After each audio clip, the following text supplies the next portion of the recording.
Uzoq so'ralgan o'yin eng haqqoniy hakam uchun. Braziliyaga qarshi O'zbekiston.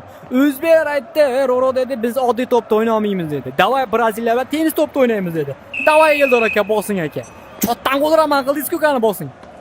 Ketdi o'yin, ketdi. Tennis to'pda yirtamiz dedi-yu. Qani. Cholding, Harromi, cholding. Tur, senga qiziq. Chiqib ket, yo'qol. O'zi yaxmayat o'dabding, yo'qol, chiqib ket. Nima bu turish bu? Nima bu turish? Tepsin, maylimi? Jonli devor nima kerak bu yerga? Ana, qapishtirdi. O'la qapishding. Ketdi. Tennis to'pda o'ynayapti. Nicho'si bu? Salqo Varatan nima u?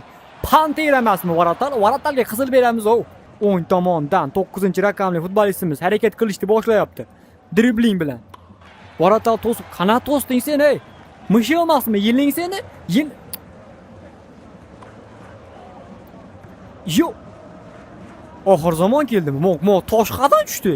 Voy, yerda to'liq o'ynay olinglar, voy. O'yin to'xtataylikmi? Ya, o'yin bo'ladi. O'zbek yutmasa bo'lmaydi. O'ynaylar.